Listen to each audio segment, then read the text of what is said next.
اسلام کے ابتدائی دور میں نبی مہربان صلی اللہ علیہ وسلم کو جب اللہ رب العالمین کی طرف سے حکم ہوا کہ وَأَنذِرْ عَشِيرَتَكَ الْأَقْرَبِينَ، آپ اپنے قریبی رشتہ داروں کو حکم دیں، دین کی دعوت دیں.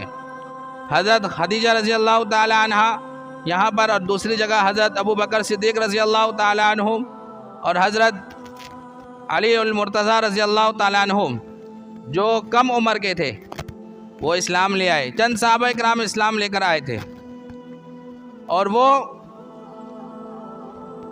دار ارقم میں، مکہ میں بیت اللہ میں جا کر کسی بھی مسلمان کی ہمت نہیں ہوتی تھی کہ جا کر نماز پڑھے.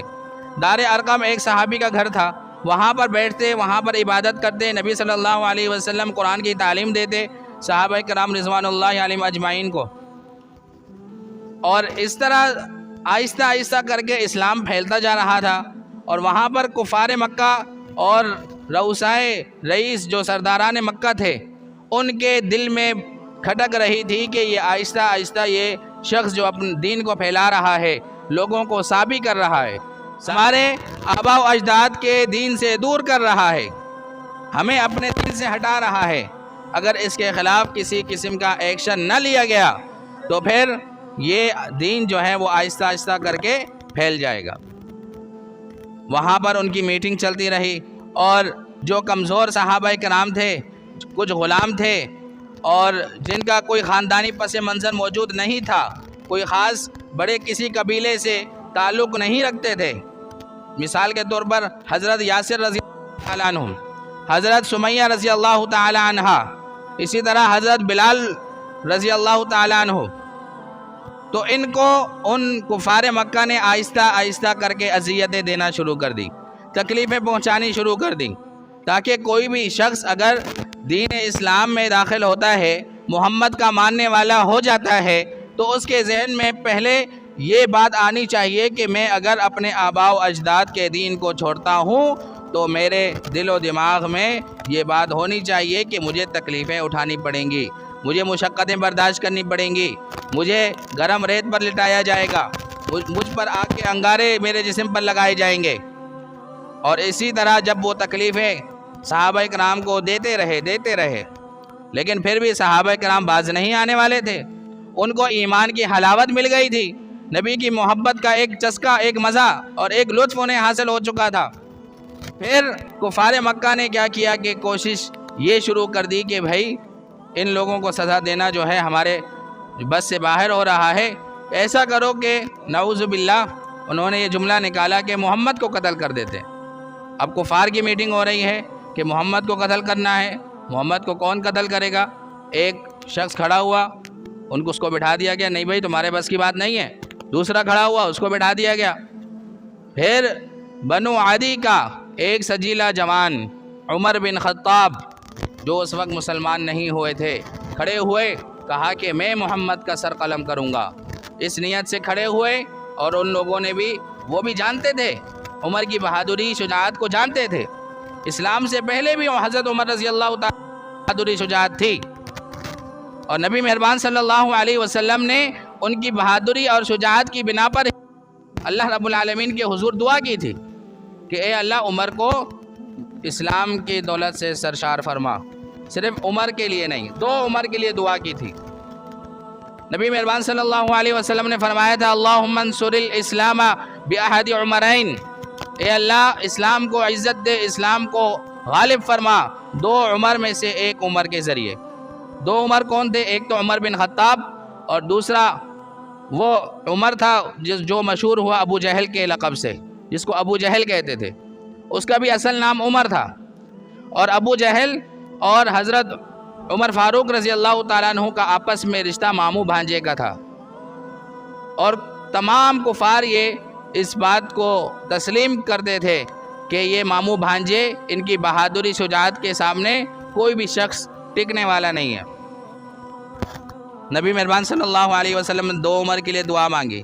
اب یہ جب عمر بن خطاب کھڑے ہوئے، اسلام لانے سے پہلے کا واقعہ ہے، دار الندوہ میں کفار جمع ہوا کرتے تھے، وہاں انہوں نے حامی بھری کہ میں محمد کا سر قلم کروں گا. انہیں اجازت دی گئی کہ ہاں یہ شخص جو ہے یہ کام کر سکتا ہے. پھر کیا ہوا؟ نکل پڑے. نکل کہ دار ارقم کی طرف، جس صحابی کے گھر پر دین کی تعلیم شروع ہوئی تھی، وہاں اس طرف نکل پڑے۔ راستے میں حضرت نعیم بن عبداللہ رضی اللہ تعالیٰ عنہ سے ملاقات ہوئی، جو حضرت عمر بن خطاب رضی اللہ تعالیٰ عنہ کے قبیلے کے ہی تھے۔ ان سے ملاقات ہوئی، اور نعیم بن عبداللہ رضی اللہ تعالیٰ عنہ اس وقت مسلمان ہو چکے تھے، لیکن انہوں نے اپنے اسلام کو ظاہر نہیں کیا تھا۔ انہوں نے پوچھا کہ عمر کیا ہو گیا، کس غصے میں جا رہے ہو، اور انداز تمہارا کچھ جوشیلا لگ رہا ہے؟ تو کہا کہ میں آج کام تمام کر دوں گا، اپنے آباء و اجداد کے دین کے خلاف جو شخص دعوت دیتا ہے اس کو ختم کرنے کا ارادہ ہے، تلوار بھی ہاتھ میں ہے۔ حضرت نعیم بن عبداللہ رضی اللہ تعالیٰ عنہ نے کہا کہ عمر جا کر پہلے اپنے گھر کی خبر لے لو۔ انہوں نے بھی ایک حکمت سے کام لیا، کہا کہ جا کر اپنے گھر کی خبر لے لو، تمہاری بہن اور تمہارے بہنوئی جو ہے وہ بھی اپنے آباء و اجداد کے دین سے پھر چکے ہیں۔ پھر حضرت عمر رضی اللہ تعالیٰ عنہ اور غصے میں آ گئے، عمر بن خطاب غصے میں آ گئے، غصے میں آ کر اپنی بہن کی طرف گھر کی طرف کا رخ کیا۔ حضرت عمر فاروق رضی اللہ تعالیٰ عنہ جب بہن کے گھر کے دروازے پر پہنچے، دستک دی، پتہ چلا کہ کون ہے، عمر آیا ہے، اسلام نہیں لائے تھے، ڈر گئے۔ حضرت عمر فاروق رضی اللہ تعالیٰ عنہ کی بہن حضرت فاطمہ بنت خطاب اپنے شوہر حضرت سعید بن زید رضی اللہ تعالیٰ عنہ کے ہمراہ مسلمان ہوئی تھی، گھر میں موجود تھی، اور ان دونوں کو قرآن مجید کی تعلیم دے رہے تھے حضرت خباب رضی اللہ تعالیٰ عنہ۔ حضرت خباب رضی اللہ تعالیٰ عنہ کو جب پتہ چلا کہ دروازے پہ دستک ہوئی ہے، عمر آئے ہیں، تو وہ ان دونوں نے مل کر حضرت خباب رضی اللہ تعالیٰ عنہ کو چھپا دیا۔ حضرت خباب رضی اللہ تعالیٰ عنہ کو چھپا دیا، اور پھر حضرت عمر فاروق رضی اللہ تعالیٰ عنہ اندر آئے، آ کر ماجرا پوچھا تو مار کٹائی شروع کر دی، پہلے بہنوئی کو مارا، پھر بہن کو مارا، اور پھر برا بلا کہنے لگے۔ بہن نے کہا کہ عمر اگر تم بھی خطاب کے بیٹے ہو تو میں بھی خطاب کی بیٹی ہوں، تم اگر ارادے میں پختگی کا اظہار کرتے ہو تو میں بھی اپنے ارادے میں اپنے ایمان پر جو ہے مضبوط ہوں، ہم مسلمان ہو چکے ہیں، جتنا بھی اگر ہماری ہڈی پسلیاں ایک کر دو تب بھی ہم اسلام سے منحرف ہونے والے نہیں ہیں، اسلام سے پیچھے ہٹنے والے نہیں ہیں۔ فاروق رضی اللہ تعالیٰ پریشان ہو گئے کہ یہ کیا، ماجرا تو بالکل الٹ ہے۔ کہا کہ چلو کچھ صحیفے مجھے بھی سنا دو۔ تو ان کی بہن فاطمہ بنت خطاب نے کہا کہ جناب یہ صحیفے ایسے نہیں دیے جا سکتے، ہو سکتا ہے کہ آپ کچھ بے حرمتی کر لیں۔ کہا کہ بھائی مجھے نہ دو، آپ خود سنا دو۔ کہا کہ آپ اس سے پہلے آپ غسل کر لیں۔ وہ غسل کر کے آئے، حضرت خباب رضی اللہ تعالیٰ عنہ جن کو چھپا دیا گیا تھا ان کو باہر کیا گیا، اور انہوں نے سورہ طٰہٰ کی ابتدائی آیت تلاوت کی جو ان قریب میں نازل ہوئی تھی۔ حضرت عمر فاروق رضی اللہ تعالیٰ عنہ نے قرآن کی تلاوت سنی، اللہ رب العالمین نے ان کے دل کو نور سے بھرا، اور اسی حالت میں اٹھے اور تلوار اسی طرح ہاتھ میں، اور یہ جا رہے ہیں دار ارقم کی طرف۔ پہلے ارادہ کچھ اور تھا، ابھی ارادہ کچھ اور ہے۔ پہلے ارادہ محمد کے سر کو قلم کرنے کا تھا، ابھی ارادہ محمد کے قدموں میں آنے کا ہے۔ گزر رہے ہیں اور گئے، دار ارقم کے پاس پہنچے، دروازے میں دستک دی۔ ایک صحابی نے دروازے میں جو سوراخ موجود تھا وہاں سے جھانکا، دروازہ کھولنے کے بجائے دوڑ کر نبی مہربان صلی اللہ علیہ وسلم کے پاس آئے، اور آ کر کہا کہ اللہ کے رسول عمر آیا ہے اور ہاتھ میں تلوار بھی ہے۔ نبی مہربان صلی اللہ علیہ وسلم نے کہا کہ آنے دو۔ اس وقت حضرت حمزہ رضی اللہ تعالیٰ عنہ جو نبی مہربان صلی اللہ علیہ وسلم کے چچا تھے، کچھ دن پہلے ہی ایمان لے کر آئے تھے۔ کہا کہ عمر اگر صحیح ارادے سے آیا ہے تو اچھی بات ہے، اگر غلط ارادے سے آیا ہے تو اسی کی تلوار سے اس کا سر اڑا دوں گا میں۔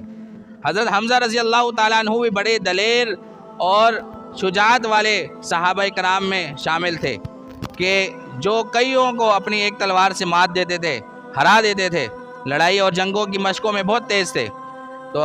تو پھر صحابہ کرام نے دروازہ کھولا، حضرت عمر رضی اللہ تعالیٰ عنہ آئے اور اسلام قبول کر لیا۔ نبی مہربان صلی اللہ علیہ وسلم نے ان کے کلمہ پڑھنے پر اللہ اکبر کا نعرہ بلند کیا، تمام صحابہ کرام نے چیخ کر اللہ اکبر کا نعرہ بلند کیا، اور اس وقت مکے کی گلیوں میں یہ تکبیر اللہ اکبر کی جو صدائیں ہیں وہ تیزی سے بلند ہونے لگی، اور صحابہ کرام کہتے ہیں کہ اس وقت تک ہم نے کبھی بھی اتنی زور سے تکبیر نہیں سنی تھی۔ پھر حضرت عمر فاروق رضی اللہ تعالیٰ عنہ نے نبی صلی اللہ علیہ وسلم سے فرمایا کہ اللہ کے نبی کیا آپ سچ پر ہیں، حق پر ہیں؟ نبی مہربان صلی اللہ علیہ وسلم نے فرمایا کہ ہاں میں حق پر ہوں، سچ پر ہوں۔ پھر پوچھا کہ آپ اللہ کے نبی ہیں؟ بولا ہاں میں اللہ کا نبی ہوں۔ آپ کیا جو دین ہے، آپ کی جو دعوت ہے وہ صحیح ہے؟ نبی مہربان صلی اللہ علیہ وسلم نے فرمایا ہاں بالکل صحیح ہے۔ تو فرمایا کہ پھر اللہ کے رسول آپ پھر چھپ چھپ کر عبادت کرنا کیسا؟ چلتے ہیں جا کر بیت اللہ میں جا کر اللہ کے حضور پیش ہو کر خانہ کعبہ کے سامنے سجدہ ریز ہوتے ہیں۔ تو پھر حضرت عمر رضی اللہ تعالیٰ عنہ کی اس بہادرانہ جملے کے ادا کرنے کے بعد صحابہ کرام جو ہیں وہ دو گروہ ہو کر، دو صفیں بنا کر، ایک آگے حضرت حمزہ رضی اللہ تعالیٰ عنہ موجود تھے، دوسری صف کے آگے حضرت عمر بن خطاب رضی اللہ تعالیٰ عنہ موجود تھے۔ دو صف بنا کر خانہ کعبہ میں تشریف لے گئے اور وہاں جا کر انہوں نے علل اعلان نماز کی ادائیگی کی، اور یہ پہلی بار ایسا ہوا۔ تو حضرت عمر فاروق رضی اللہ تعالیٰ عنہ وہ جلیل القدر صحابی تھے کہ جن کی وجہ سے اللہ رب العالمین نے اسلام کو تقویت دی، اسلام کو قوت بخشی۔ میں یا آپ جیسا کوئی بندہ، ہم جیسا کوئی بھی شخص جو ہے، ہمیں اسلام نے عزت دی ہے، لیکن حضرت عمر فاروق رضی اللہ تعالیٰ عنہ نے اسلام کو عزت دی ہے۔